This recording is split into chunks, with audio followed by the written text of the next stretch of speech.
Welcome to the Ice Guys, presented by the Hockey Podcast Network. Monday, March 22nd, Ian Cameron, Alex B. Smith, and Jimmy Murphy are back. The crew united once again to start the brand new week, and we're ready to break down the Monday NHL card. It's a big one for a Monday. We got 10 games to break down. But before we do that, we've got some business to take care of and some big announcements to make here to begin the show. First one is going to be the fact that we have been asked by a lot of our loyal viewers and our patreon.com/iceguys members about this over the years. When are you guys going to start doing some more live betting shows, some in-game live betting shows? Well, the answer is we're going to start doing them starting this week. We're happy to announce that on Wednesday night, that's this Wednesday, March 24th, we'll be on the air live for an NHL live in-game betting show. Wednesday night starting at 8 o'clock p.m. Eastern time. We'll probably go for about a couple of hours, until about 10 p.m. Eastern time. We'll get through the early games taking place on Wednesday night. We'll go through any live bets that come to mind. We're going to go maybe full-on degenerate, maybe not full-on degenerate, but I'm definitely going to, set aside some money just to do some fun in-game bets. Like we'll do stuff like next team to score a goal. And I know Alex gets involved with those quite a bit. We'll maybe look at some live in-game player props that I know certain books have. Live, obviously, in-game sides and totals. We'll definitely look at betting some of those. So it's going to be fun. It's going to be, you get to see kind of how excited we are and how we react when we're watching games, or what our emotions are like, I guess you could say. So that's going to be a lot of fun. This will be our first of many. We're planning on doing a live betting show at least once or twice a month, if not more than that, once we get into April. Once this hectic period of the NCAA tournament is finally behind us. So join us for that and tell everyone you know. If they're a hockey fan or a hockey bettor, join us live on YouTube, the Ice Guys channel or the Hockey Podcast Network channel. And we will have our live NHL betting show Wednesday night, our first of many, this Wednesday night, 8 o'clock p.m. Eastern time. So make sure you join us for that. Our second announcement is going to be something that Alex, I know, has been working hard on behind the scenes.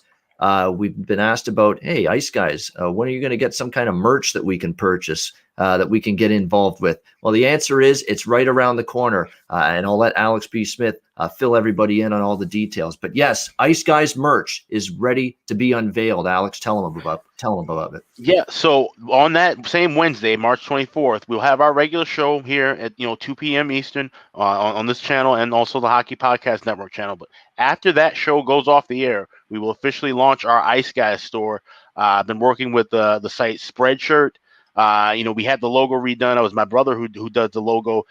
We got for the rebranding and the launch to join the Hockey Podcast Network. And so we kind of tied it together and worked. And now we got some shirts. We've got hoodies. We've got some trucker caps, some beanies. Also have some shirts for the ladies as well. So all of that will be unveiled. That'll be Wednesday, March 24th, same day as our evening show, but it'll be right after our regular show. So it'll be around 3 p.m. Eastern time when that'll launch, and everyone will be able to order different shirts. It's not only the logo but the stick, but we also have a secondary logo as well that'll be there. There's some stickers and also, so a lot of cool stuff, and that's just the beginning of that. We'll also unveil some more merch down the line, but at least the first installment of our merchandise will be available on Wednesday. All right, great stuff. So there we go. We got merchandise line rolling out, and we've got our live betting show coming up Wednesday. We chose Wednesday. It's not necessarily how many games that we based on that, but Jimmy, has got media stuff, and he's got things he's got to do throughout the week to cover for the Bruins. And we wanted to make it a night when all three of us could be there. We wanted to make it an authentic live betting show. The whole crew could be part of it. And Jimmy was free on Wednesday night, so that's why we decided on Wednesday night, March 24th. So please join us for that. Jimmy, I'm sure you're like us. We're excited. This live betting show is fun. We're fun guys. We like to have fun. We like to bet. How could you not want to tune in? Yeah, I think this is great, guys. And obviously, based on the viewership we've been getting here lately, it's been going up and up and up. And we love interacting with all of you. And so I think even more so would be to be able to bet with you. I think will be pretty cool. So I'm excited for this and really excited about that merch store as well. Big shout out to Alex for getting that done. He really worked hard behind the scenes to make that happen. And yeah, things are going well. We're liking this right now, boys. And the playoffs are right around the corner. Yeah, now's the time to really get, everything on the table, roll out some merchandise for the loyal viewers that are interested to support the show. Get some live betting shows going. Now's the time because we're ramping things up. We're closing in now on the final month of the regular season. NHL trade deadline will be here before you know it. This is when the season gets going for real. The sprint to the finish, the push for the playoffs, if you will. So great stuff. Looking forward to everything that's coming up in the near future here with the Ice Guys, including our first live betting show Wednesday night. All right, let's get to Monday's card. Let's start with the first game on the rotation. It's the Edmonton Oilers taking on the Montreal Canadiens. We've got Montreal opened a pretty decent home favorite here in this game initially, but we have seen some money come in on Edmonton now. We're pretty much looking at even money now, both sides. The total 6, shaded to the over. I'm going to back the Oilers here, guys. I mean, I think Edmonton's playing some very good hockey.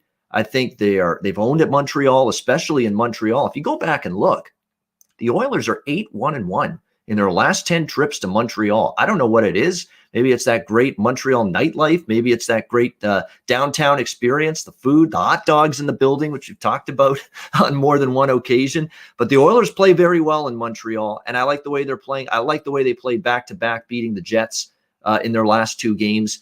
Mike Smith playing very well in net as well right now for the Oilers. And to me, the Montreal Canadiens, look, I know they got off the schneid and they beat Vancouver on Saturday, but that spot was set up on a silver platter for them, that game. Back-to-back, Braden Holtby in net, the Canucks at the end of a very long road trip and a successful one. That's supposed to be a slam dunk home run spot for a team like Montreal, and they were still life and death to beat the Vancouver Canucks in that game. In fact, they had to go beyond regulation to win that game. They're dealing with some key injuries. They've missed Ben Sherratt on the blue line. Of course, he fractured his hand in that fight he was in. He's going to be out long-term. Tyler Toffoli is now going to miss all 3 games of this upcoming set against the Oilers due to injury. That's a concern as well for Montreal. And to be honest, Carey Price went back to, average Carey Price the other night in the game against the Vancouver Canucks, even though they escaped with the victory here. I like Edmonton's team game. Mike Smith's actually 6-1 in his last 7 road starts and a 1.67 goals against average. So he's actually played extremely well away from home. And right now I've got a little bit more confidence, I guess you could say, in Edmonton right now. So I like Edmonton here. I'm going to take them at even money here around -105, -110. Alex, anything for you with the Oilers and the Habs? Yeah, I'm leaning with the Edmonton as well. And it's interesting, we talk about awards coming up, obviously, with this being the second half of the season. You have to say Mike Smith would be a guy, give the comeback year player of the year award, maybe something that'll have to be in that line. The way that he has kind of emerged now with 11-3 record. Normally we'd be talking about this, game that was Carey Price versus Mike Smith. More likely be looking at Carey Price, but Mike Smith has by far been the better goalie this season. And, this is a surge now that Edmonton, if they want to make a run toward the top of this division, this 3-game set is going to be crucial. So I think they're going to get off to a hot start and keep riding on the good play of Mike Smith. So it's just a lean, not official on my card. There's a lot of stuff that I like tonight. So just a lean with Edmonton. All right, just to lean with Edmonton. I honestly have no opinion on the total. I'm not even going to speak on the total in this game because I think it's 6, and to me it could go either way right here.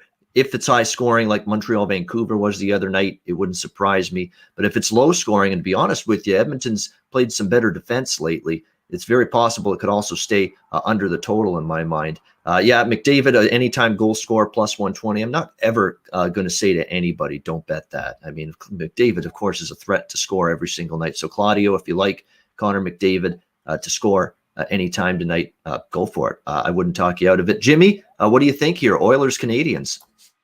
Well, I think I'm going to definitely jump on that. I mean, how many times are you going to see a +120 like that from McDavid? So I like that prop for sure. As far as the game goes, what would a Montreal Canadiens game be if it didn't go past 3 periods? So give me the draw. There you go. We've seen a lot of it lately, although the Habs finally, for the first time this year, won a game that went past regulation the other night against Vancouver. Hell froze over.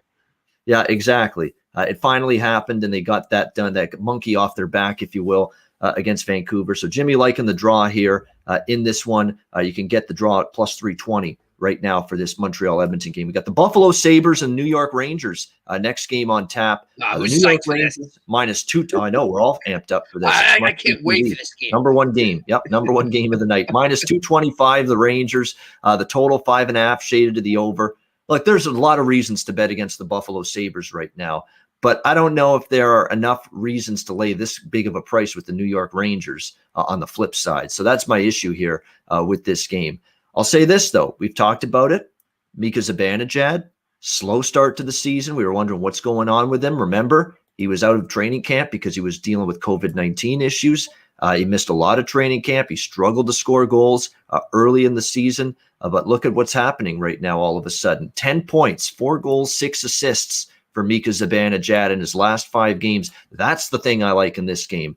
When Mika Zibanejad gets it going, he can get hot. He can get on a run. I like him to score tonight. Definitely on that from a goal-scoring prop standpoint. And, of course, anybody can probably get on the board for this Rangers team with the way the Sabres are not getting defensive play that's anywhere near adequate and not getting goaltending that's anywhere near consistent at this point in time from either Carter Hutton or the departed, of course, Jonas Johansson, who's now been traded to the Colorado Avalanche. So definitely they've got issues defensively, this Sabres team. This is a Buffalo team that's actually coming back to play because they had their games against the Saturday game, at least against the Bruins, postponed because of COVID-19 issues within Boston there. But definitely the Sabres, what can we say? What can we say at this point? They're on a 13-game losing streak. They're a pitiful hockey team. Jack Eichel's not going to be back tonight either, so he's still out. Not that that matters because, he had been up and down as well. But definitely the Sabres just in a world of hurt. And what's shocking to me is that the first game with Don Granato, you're supposed to see that bump. You're supposed to see that uptick, that, snap to attention, give a good effort, be strong, be hard to play against. I didn't see any of that from the Buffalo Sabres Thursday night against Boston in that first game after Ralph Kruger got canned. That's a worry to me. You wonder if they've mentally checked out. You wonder if they physically, not going to give that effort that's required to be a competitive team and win games on a nightly basis. I want no part of Buffalo here. The Rangers, maybe starting to get their game going. That was a good win for them against Washington the other night, snapping the Capitals' win streak. They won the second of the back-to-back against Washington. All of that being said, I'm still not comfortable laying this much of a price with the Rangers, and I'm not overly giddy about the puck line. I'd lean that way, that the Rangers could win by 2 or more. But with Kincaid in net, I think I'll ease back on that when it's all said and done. Pass for me on this game, just a lean to the Rangers puck line and a lean to the over. Alex, anything for you here with the Sabres and the Rangers? I mean, I'll keep it pretty brief and simple. Buffalo sucks, and I'm going to take the New York Rangers on the team total over. You can get 3.5 at even money. That's the only thing you can really do against Buffalo now at this point because the bookmakers have adjusted. We talked about this the last couple of weeks. We had our time to bet against Buffalo and make some money, be it regulation or puck line, but now we're not getting any value in any of those avenues except for team total. So I know it's a bit dicey because we've seen this Ranger offense go from scoring 9 goals against Philly to then all of a sudden being held to 1 goal the next game against Washington, then back to 3 goals. So it's a little streaky, but I feel Buffalo's defense and, like I said, their mindset's just completely out of whack right now. So we'll go with the Rangers team total over 3.5 at even money. Yeah, that might be going on my card, actually, because that way you don't have to worry about the other element. Just worry about the Rangers scoring 4. You don't have to worry about how big of a margin they win by. Just get 4 goals. You got a winning ticket at the end of the game. And I think that's a good way to approach it. Rangers team total over 3.5, which is -110. Jimmy, what do you think here? Sabres and Rangers. Yeah, guys, I'm going to go with that as well. I think it's the safest bet on this game right now. But I'm also going to look at the Rangers in the first period as well. I like them to come out strong. So let me take them on the money line in the first period. Or excuse me, on the -0.5 goal. Yeah, -0.5. That's what I was going to say. I'm sure that's what you were looking at. Yeah, half a goal plus 125 with the Rangers in the first period, laying the half goal. So if they lead after the first period, you cash your ticket. That's how that one works. Next up, we got the Carolina Hurricanes, Columbus Blue Jackets. Carolina right now in this one, about a -160 road favorite currently. The total, 5.5 pretty much across the board here in this game. Carolina, I'll tell you what, they've been mystified a little bit by Columbus. How about the fact they lose back-to-back games at home to the Columbus Blue Jackets? Frustrating losses in back-to-back games for the Carolina Hurricanes. They thought they actually had the game won in overtime the other night. Martin Netchash, he had a great scoring chance. Merzlikins made the save. And then Dougie Hamilton thought he had scored the overtime winner after that. Video review, offside. They challenged, they won it, and the goal was taken back. And next thing you know, there's Columbus winning the game after that. So tough loss for the Carolina Hurricanes in that one. Give the Jackets credit. They found a way to win back-to-back games against Carolina. I do like Carolina here to bounce back on the road. I think getting on the road might help them. Nedeljkovic is likely to be in net tonight for the Carolina Hurricanes. Brindamore's been going back and forth between him and James Reimer in net in recent games here in this one. Nedeljkovic 5-1-1, 943 save percentages last 7 games. Merzlikins was pretty solid. I'll give him credit. He had been struggling. He played well the other night, 35 of 37 shots. He turned aside in the win against Carolina. But I think Carolina here, I like them to get the victory bounce back. I still think they're the better of these two teams. Coin flip games that went Columbus's way the first 2 games. I still think Carolina, at every opportunity to win either of those games, even though they fell short. I like them here, but I'll take them for a better value. Obviously, I'll go with the regulation line here. Carolina plus 105 in this one. Also lean over the total a little bit. I think Carolina is beyond overdue to finally bust through offensively in this one. And that's what I'm going to go with as well. Over 5.5 with the Jackets and the Canes, plus the Canes in regulation. Alex, what's your take on this game?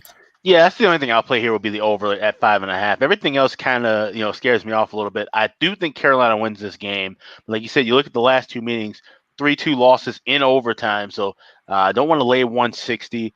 Really kind of cautious laying that price in regulation when we've seen the last 2 go into overtime. So I'm going to play it safe and go with the over 5.5.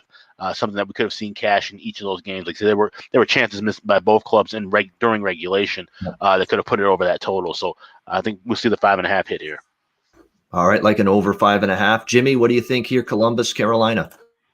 Look, I'm liking the way Columbus is playing right now, guys. They've got a little snarl in their game, a little more life in their game. They seem a little more cohesive on the ice there. They're finally starting to play. I mean, look, I don't know if we would consider them a cup contender when we came into the season, but they're playing to at least close to their potential, which we haven't seen them do all season. So I'm going to ride them right now. They've got 2 wins straight. I'd like them getting their 3rd straight win here in a big divisional matchup to stay alive in that playoff hunt. Give me the Blue Jackets on the money line. All right, Columbus plus 146, plus 145, plus 150 in that range on the money line. Jimmy liking the home underdog here, the Blue Jackets. And yeah, they missed Trocheck. There's no question, Carolina. I know if you want to blame some of the offensive doldrums lately for the Hurricanes, their offense has definitely slowed down a little bit after, scoring goals in bunches early on. I think losing Vincent Trocheck, who had been so awesome for them, scoring goals and producing offensively, was a huge loss, but there should be enough to go around with what they've got up front. It's just not going in for them as easily right now. But I still think I'll side with them. But you're right. Columbus definitely has perked up a little bit in recent games. We'll see how that one goes. We've got Calgary, Ottawa next game. Calgary minus 170. Road favorites here. The total 6 shaded to the over in this one.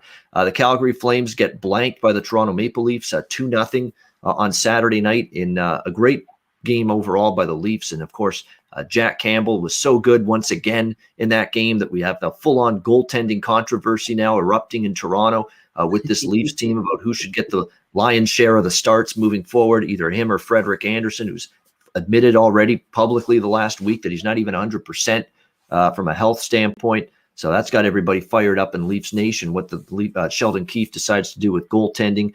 But Calgary, a little bit up and down. They're just 2-2 their last 4 under Darryl Sutter, after they swept Montreal in back-to-back games, and then they won the first game against Edmonton. So it's been a little bit more up and down for the Flames the last few, but I think they got a good shot here to bounce back strong against the Ottawa Senators. Ottawa's really started to falter a little bit and come back down to earth in their last few games. They're just 1-5 in their last 6 games, just the 1 victory. They've been competitive. They have not been an easy team to beat. Vancouver in their last games against the Canucks, they battled in both of those games and ended up losing beyond regulation. So the fact that I like Calgary in regulation, and we've seen Ottawa, take teams to overtime the last few, is a little concerning. But I still think Calgary now, after losing to Toronto, this is now Ottawa. If you want to be a playoff team in this division, these are games you want to get the job done. You're in the rears right now of Toronto,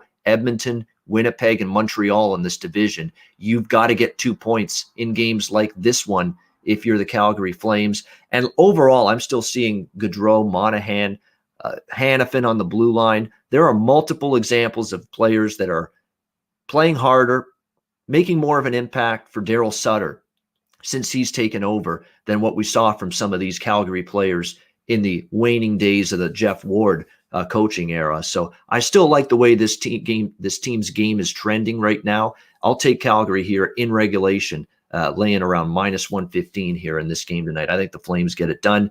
Alex, what do you think here? Flames Senators. Yeah, I'm right there with you. This is a good spot for the Flames here. And, Ottawa's rolling with their goalie, Philip Gustafson, the rookie who was, came in last game and midway through when the cord got injured. And now, and I'll have the goalie rankings adjusted as well for those who are on the Patreon site, because we got a lot of changes and injuries and different things. And it's pretty rapid, so I have to update that a little more often. But this is one of those cases where, everything's been going wrong for Ottawa to begin with. But now, having unproven goaltending, things could get really out of hand for the Senators quickly. Like I said, this is a Flames team, I think, that's going to come out fired up with the way that they played those last two games against Toronto. So, taking that step down in class, that's a good move for them. Should give them some confidence to build upon. So I like Calgary in regulation as well. Yeah, they're going way deep into the goaltending depth chart now in Ottawa. When you look at everything they've dealt with this year, like we started the season, think about this: Matt Murray, Marcus Hogberg, then Joey Decord. We're basically on the fourth goalie, the guy that started the season as the fourth goaltender in this Senators organization in terms of their goalie depth chart, that is now going to be starting in net tonight for them. So how good can he be? If he's the fourth now in the goalie depth chart for a team that's already one of the weaker teams in the NHL. So could be a little bit of a baptism by fire potentially, and facing a Calgary team that I don't think they're overlooking Ottawa. Not when they need the points, not when they're coming off a loss. Jimmy, what do you think here? Calgary, Ottawa. Yeah, so this game, I'm going to get 2 plays in this, man. And I'm with you guys on your evaluation of Calgary right now. I mean, yeah, they've been a little up and down, but this is a definitely good spot for them.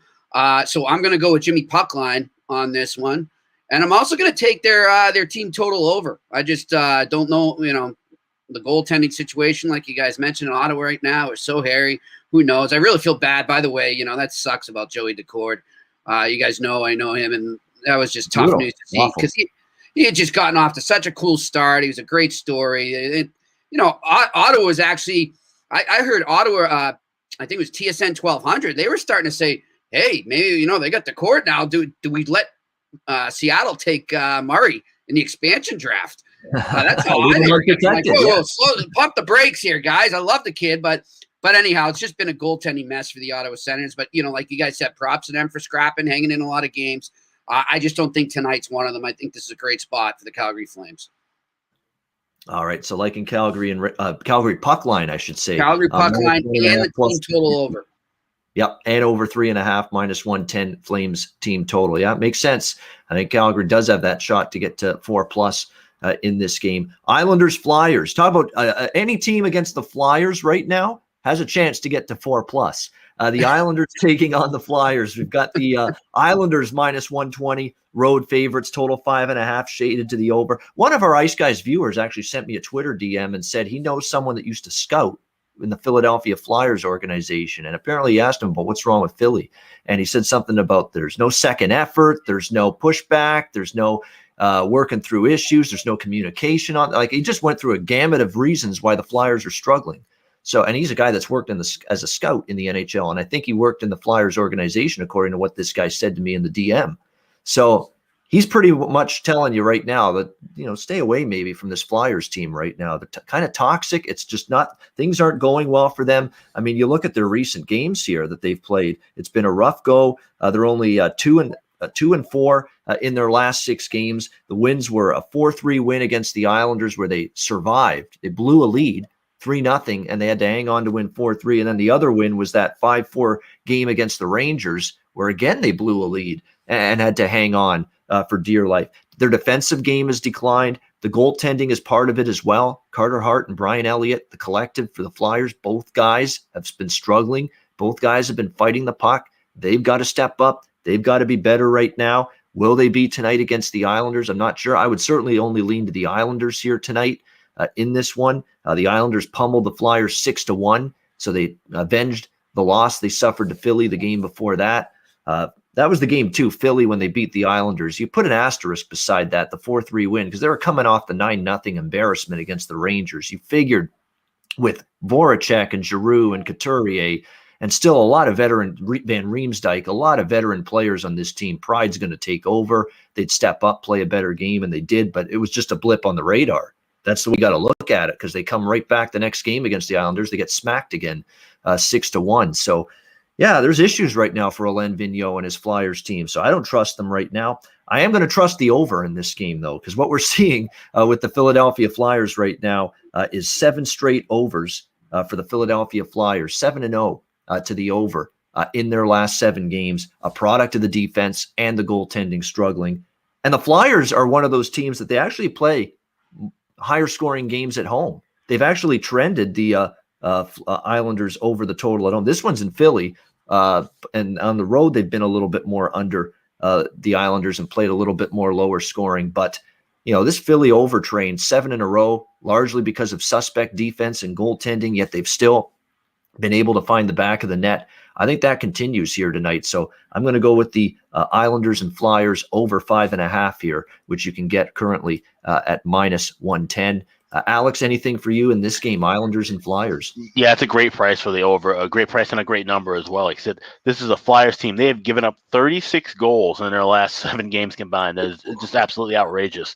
I mean, like I said, and it's a whole collective at this point. Everybody wants. Some groups want to blame the goaltending. Some groups want to blame the blue line. It's all of it.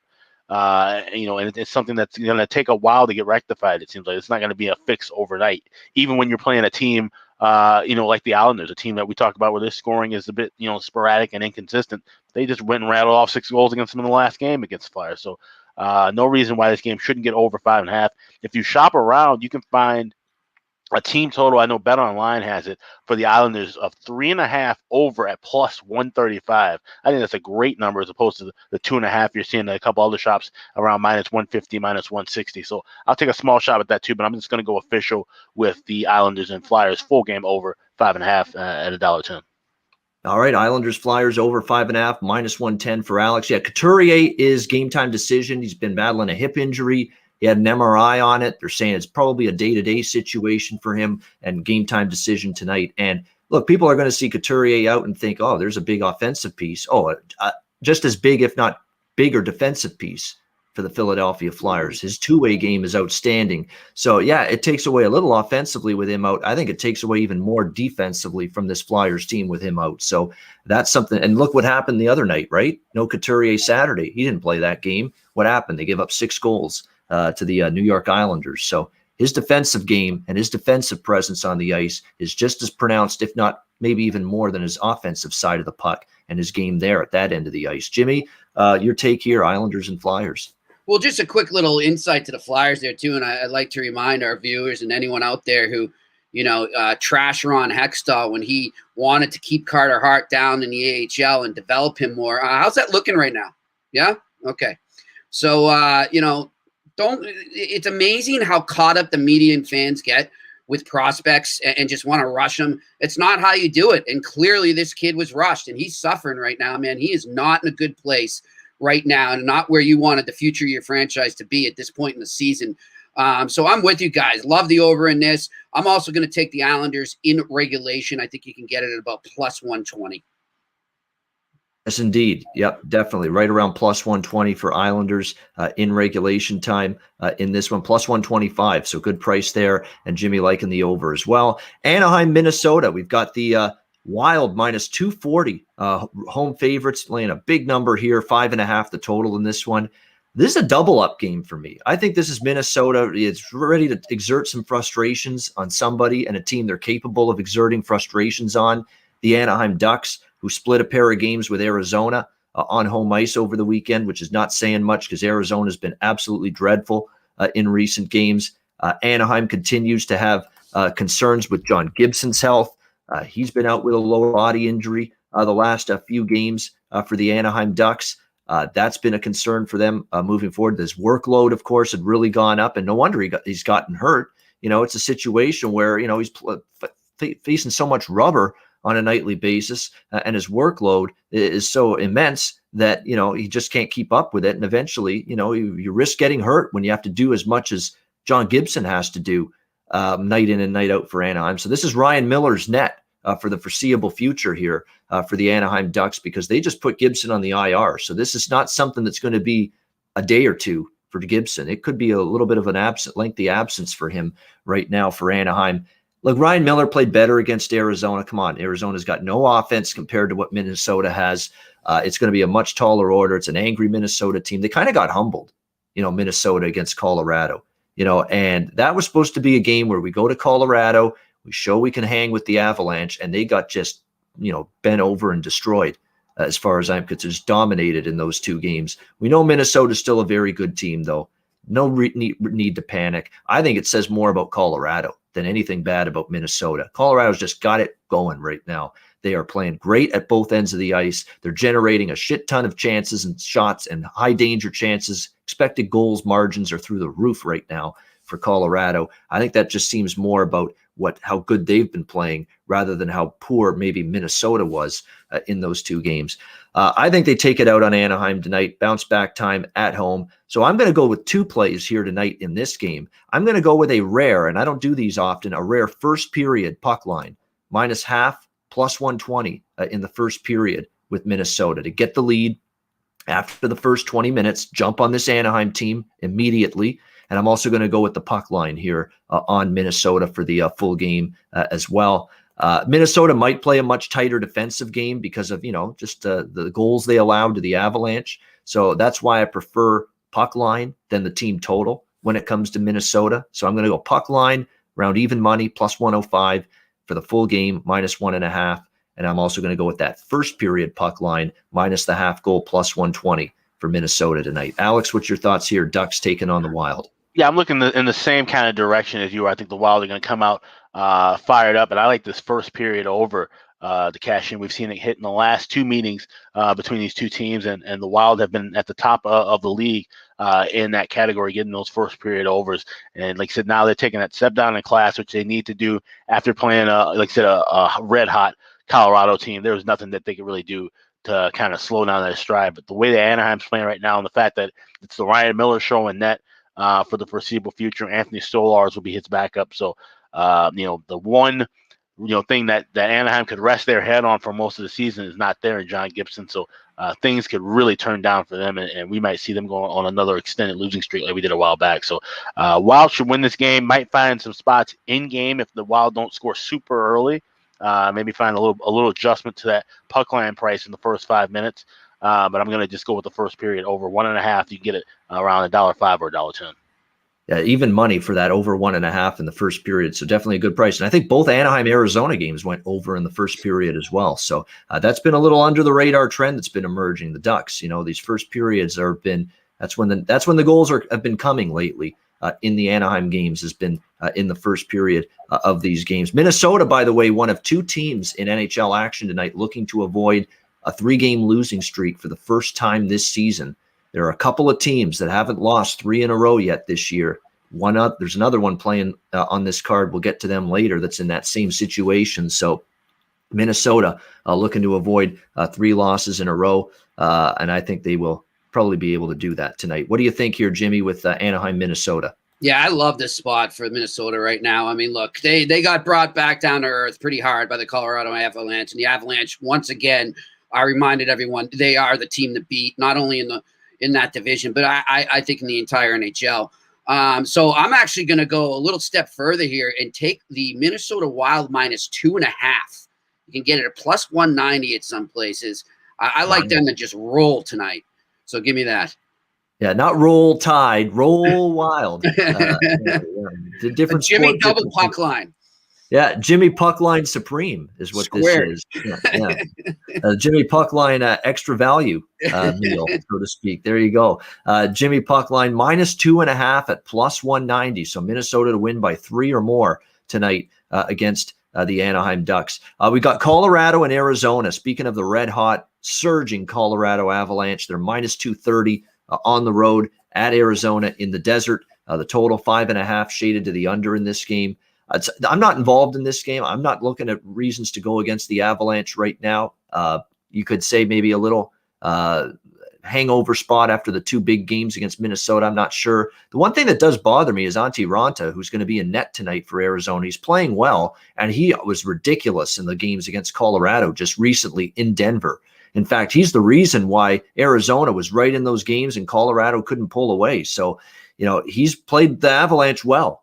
And if he plays well again, maybe they hang around in this game. So that's why I don't want to bother with regulation lines or puck lines or anything with Colorado, because Antti Raanta does have this kind of weird way of stepping up and playing well when he faces this team. That's something you want to maybe keep an eye on. And you do have Arizona as well that should be coming to the ice with a little more pep in their step. They finally got a victory, albeit against a lowly Anaheim Ducks team, but you got to start somewhere, when you're struggling. They hadn't won a game in almost 2 weeks. Think about that. Almost 2 weeks without a win for Arizona, but before they got that win on Sunday night here against the Anaheim Ducks. So it was much needed.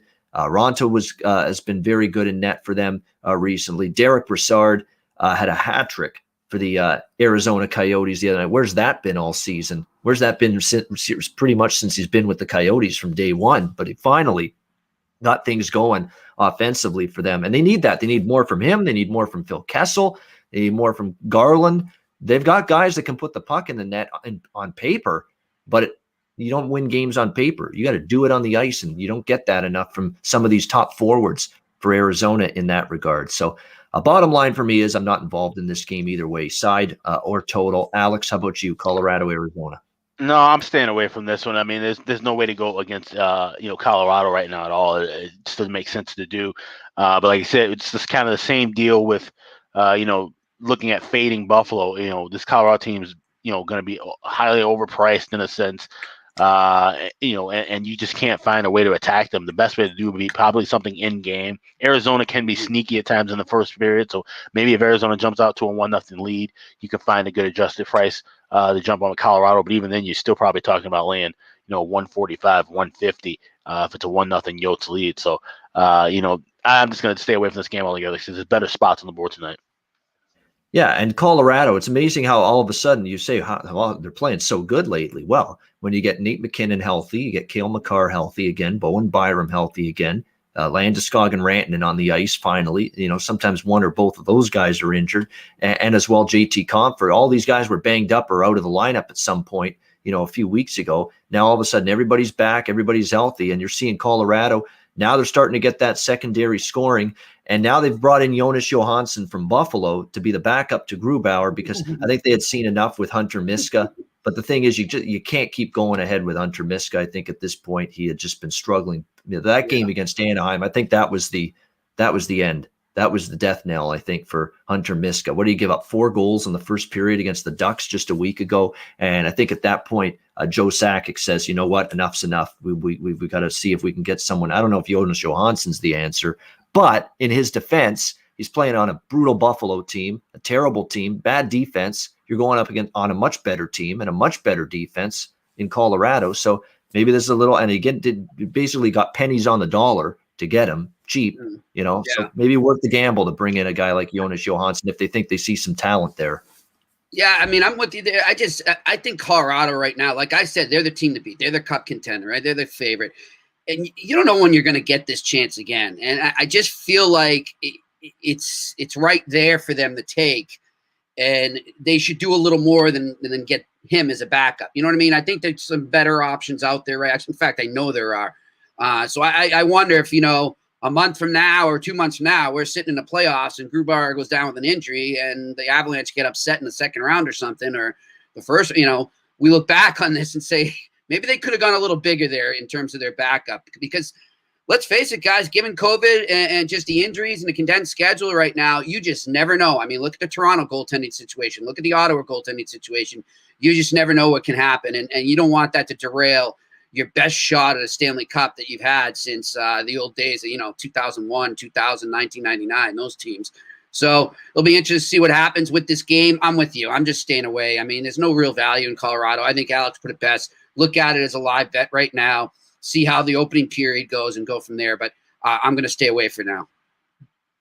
Yeah, and you know what? It's imperative, I think, this season to have two good goaltenders. You mentioned Yes. all those teams that needed to have both of their goalies help them win games at some point this year. Montreal is another example. When Carey Price was struggling early on, Jake Allen was Thank the one God. carrying the team early on. You got to have two good goalies to play well for you. And if you're Joe Sakic, maybe I understand, you don't want to spend too much. You might be looking at other things at the trade deadline, but I think the backup goalie should be one of those priorities at this point in time. This is like one of those guys that's got money. He's rich, but he's a cheapskate.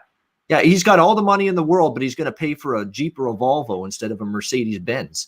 That's essentially kind of looks like maybe what Joe Sakic's doing here. I look at him more as a Toyota Corolla, but hey, that's me. Yeah, exactly. Like, if you're going to go after a backup goalie option, let's shake it up a little bit. Get the Magnum PI Ferrari. Yeah. Yeah, that's kind of what I think about this move. I mean, okay, because maybe they think Johansson again is a really good goalie, and now at a better organization with better team around him, they can find something in him. But boy, he didn't show a whole lot in Buffalo, so they got to work with him. That's for sure. And again, they're just thinking, let's get a cheap backup option right now. But I think to your point, Jimmy, if there's 1 year you don't want to think that way with your backup goalies.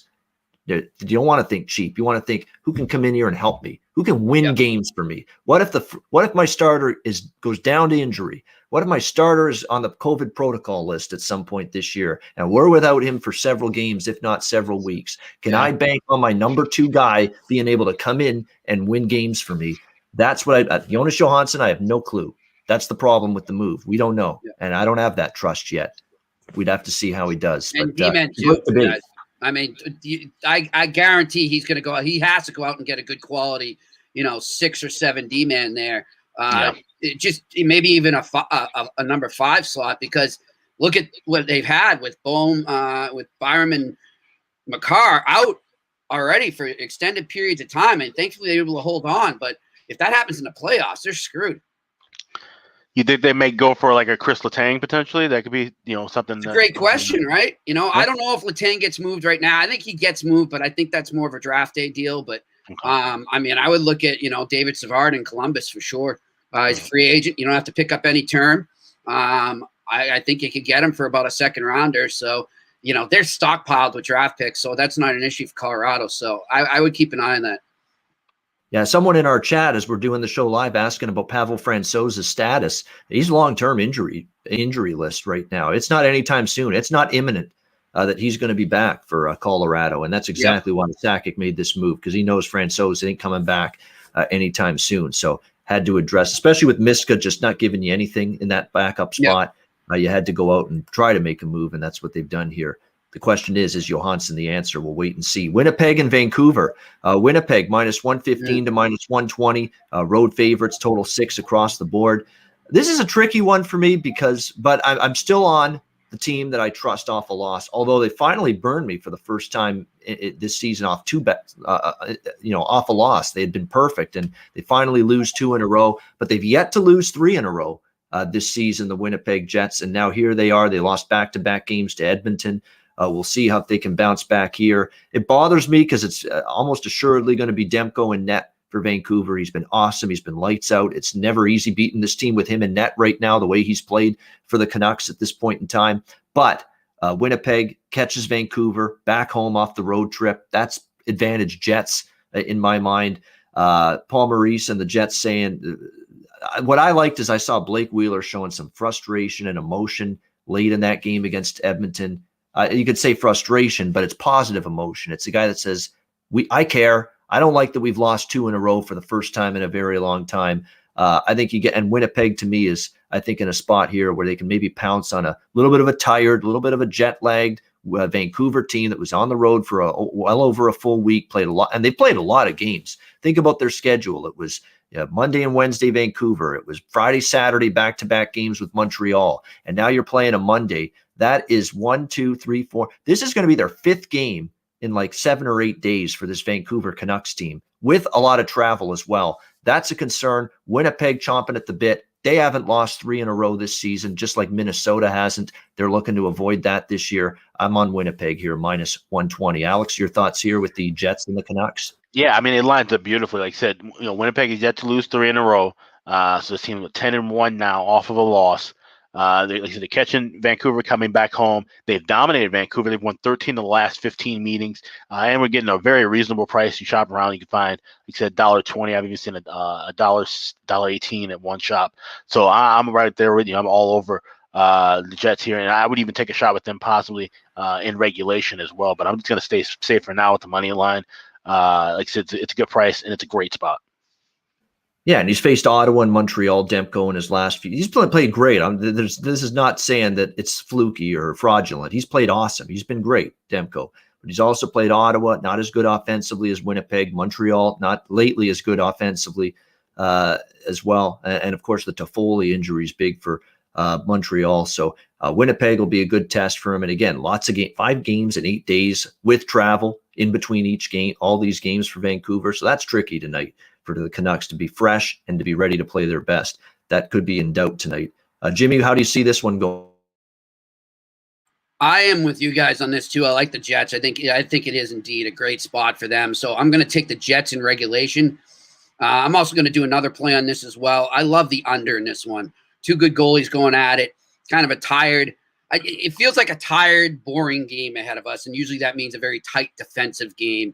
And I think it's a great call by you. Sometimes you get the team coming back from a long trip. They're a little flat to get off the get-go. So that's what I would see in this game. Give me the under 6 and the Jets in regulation. All right, Jets in regulation as well as Jets in regulation plus 120 and under 6 in this game for Jimmy. And keep in mind, the Canucks are still without Elias Pettersson. Tanner Pearson's out as well, 2 key forwards for the Canucks up front that they count on for scoring. Now they're hoping Jimmy Vesey, who's been cast off from organization to organization, helps them on that second line. They got Niels Höglander, who, I don't know if he's going to be a good prospect, but is he ready for top line duty with Brock Besser and Bo Horvat, the captain? I'm not so sure. But again, Travis Green's forced to do this because he's got Pettersson out and now Pearson out, 2 of his top 6. So that's definitely makes this offense take a little bit of a hit here in my mind without those couple guys. So we'll see if they can keep it up offensively without them. But I think it sets up pretty well tonight for Winnipeg in this spot. And by the way, Winnipeg's minus 120 here. Remember when Vancouver, just when they were starting to get this run going with Demko in net, you'd see Vancouver and the opponent, I should say, laying minus 140 or minus 150 even in Vancouver. So now you're seeing the adjustment. Odds makers are slowly figuring out Vancouver's played a little bit better lately, and now you're not laying as big a price to bet against Vancouver in a spot like this tonight as maybe you would have a couple weeks ago. So I think they're starting to bump up the power rating a bit on the Canucks, which means I think better value for Winnipeg tonight.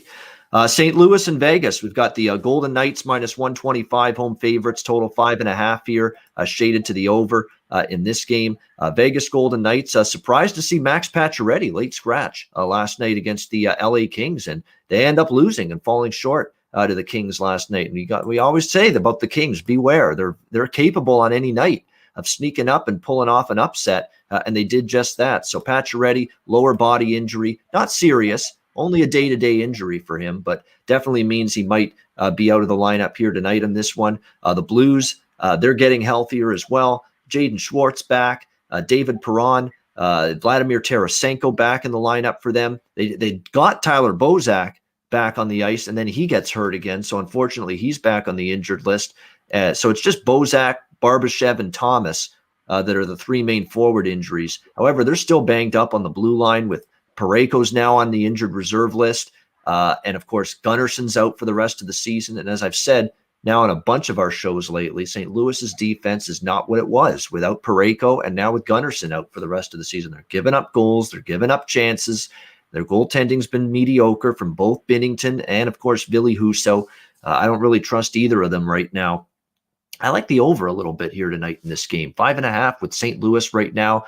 Looks like a playable over for me in their games whenever you see a 5.5 at this point in time. So that's good news moving forward. We've got a chance that Bozak might be back because he was on the morning skate for the Blues tonight, which is a good sign. It says Robert Thomas possible with that thumb injury. So it could be reinforcements on the way here with Bozak and Thomas up front, potential to return. Actually, it looks like Bozak, they're going to hold him back tonight. Bozak won't play tonight in the game against the Golden Knights, and one of the Vegas scribes reporting that. So, yeah, Bozak is skating for the Blues at the morning skate today, but will not play. They're going to hold him back. They're going to be cautious with him before they bring him back into the lineup. From a side perspective, I don't know. It's St. Louis, Vegas, clearly without Pacioretty, they missed him yesterday, and it is back-to-back games now for the Golden Knights, so it's a scheduling edge for the Blues a little bit, but I don't know if I trust them. I'm not going to lay with Vegas either. I'm just going to stick with the over here, 5.5 at -115. Alex, anything for you here with St. Louis and Vegas?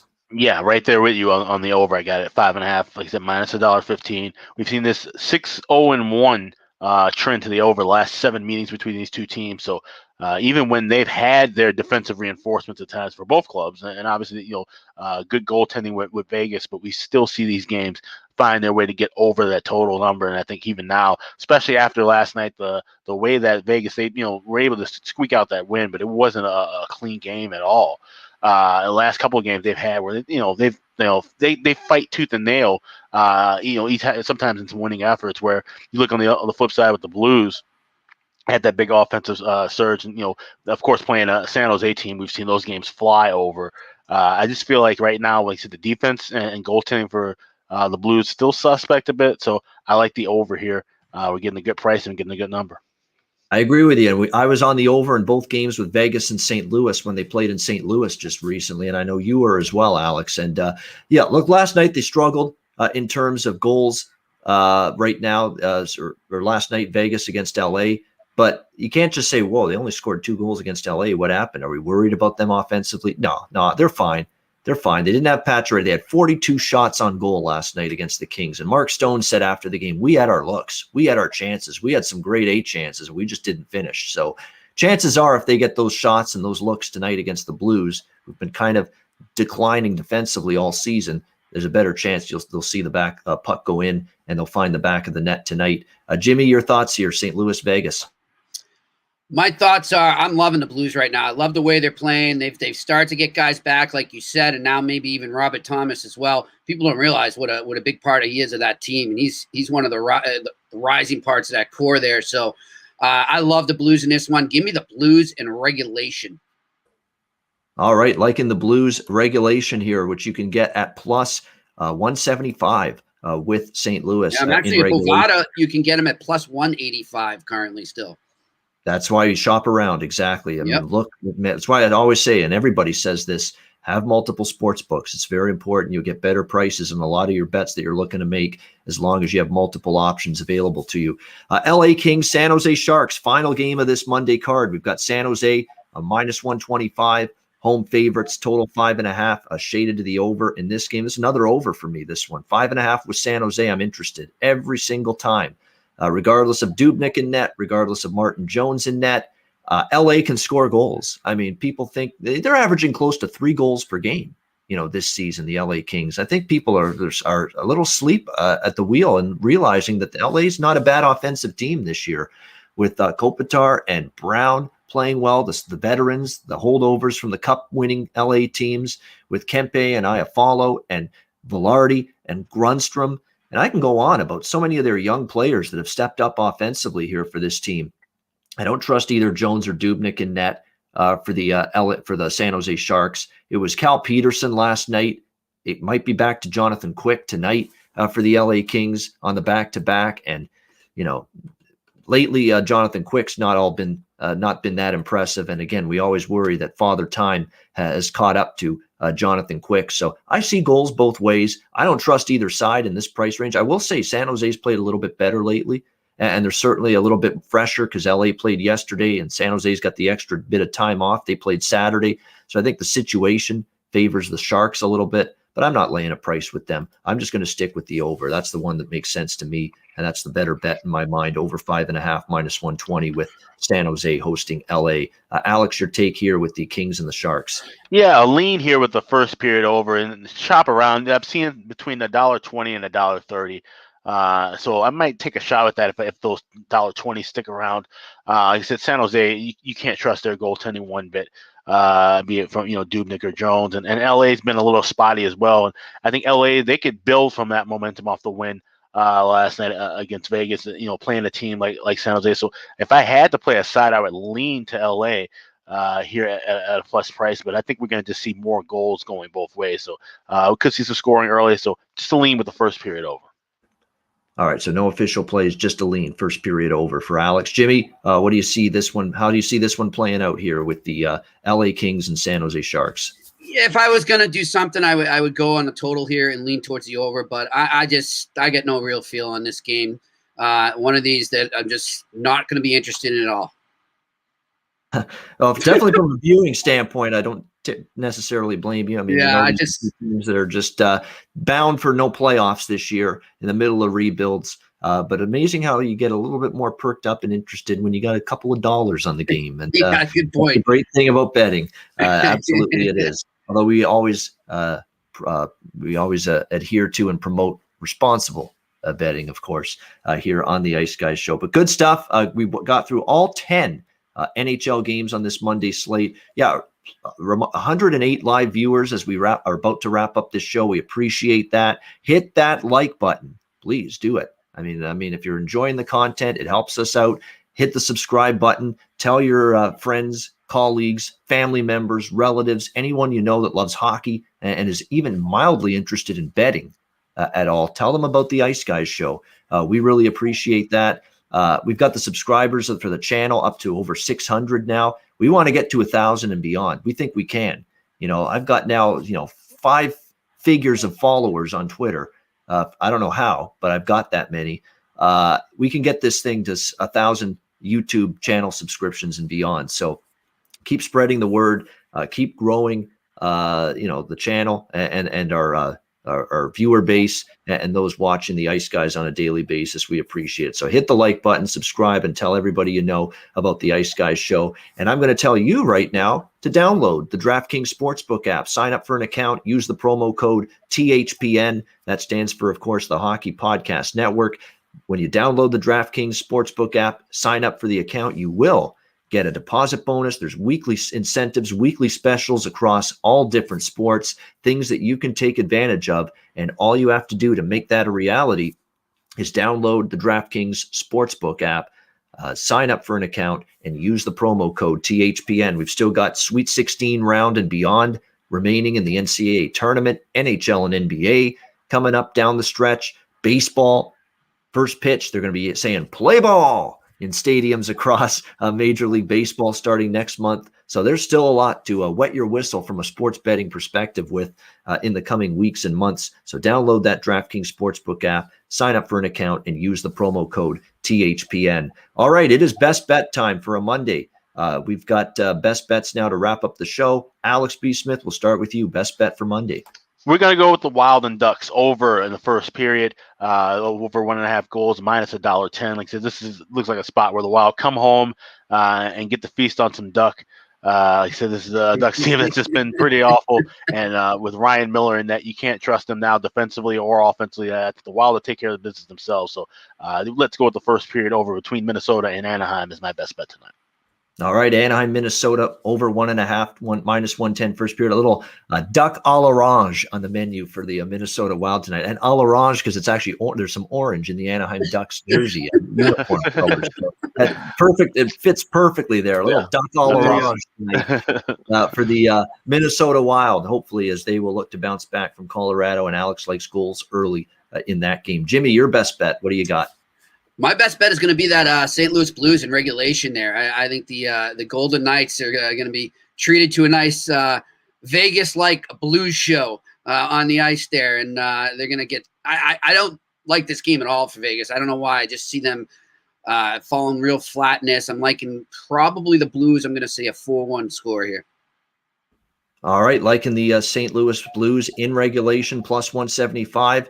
And that fits nice segue right into my best bet, which is also a regulation bet on the card today. I like Calgary in regulation, minus 115 against Ottawa. That is going to be my best bet. Flames We'll get it done, I think, within 60 minutes. We don't know how Philip Gustafson's going to play. I'm going to bank that it's probably not going to be all that great for him against a Calgary team that's probably coming in here very much incentivized after dropping a 2-0 shutout loss to Toronto. They need the points. They're still the better of these two teams. They've actually played well in recent games against Ottawa head-to-head. I think that continues. We'll go with Calgary in regulation, -115 against Ottawa for my best bet. That'll wrap up this edition of the show. Thanks to everyone for tuning in live. And if you can't join us live on YouTube, Monday to Friday, 2 p.m. Eastern, Saturday, Sunday, noon Eastern, make sure you download the Ice Guys in audio podcast format on all major podcast platforms. For Alex B. Smith and Jimmy Murphy, I'm Ian. Oh, and a reminder, before I sign off, Wednesday night, we'll remind you, March 24th, live NHL betting show with the Ice Guys crew, all three of us, Alex, Jimmy, and myself, Ian Cameron, Wednesday night, 8 p.m. Eastern. Make sure you tune in and join us for some live betting. And we're going to get real degenerate, at least I am, on Wednesday night. I'm setting aside a good chunk of my money just for the live betting show because we're going to do some unique bets. We're going to have some fun with this. You know, you can't just sit around and make a bet or two here and there. We're going to have some fun with this. We're going to get the volume bets going on Wednesday night. You better believe it. So. Are we allowed to partake in adult beverages? Of course. It's the evening. My mug. Nice. You know, I was thinking of doing a St. Patrick's Day show every day on this show. I could drink every day. Well, I'll tell you what, I'm feeling it today because I haven't stopped since that day. So a couple days off for me here, and I'll be back on it Wednesday. Nice. Yeah. No, we're gonna have our beers. Bring your beer. You know, whatever, shot, whatever you want. We're gonna have some drinks as well. It's going to be like a bar atmosphere. We're just hanging out in the bar, betting and watching. The DraftKings bar right there behind us. There we go. Yeah. Exactly right. So it'll be a lot of fun Wednesday night, guys. I'm looking forward to it. I know Jimmy and Alex are as well. So join us Wednesday night, live NHL betting show, courtesy of the Ice Guys. For Alex B. Smith and Jimmy Murphy, I'm Ian Cameron. Have a great Monday night. Enjoy the games and good luck. We'll see you. We'll talk to you tomorrow on Tuesday for another edition of the Ice Guys presented by the Hockey Podcast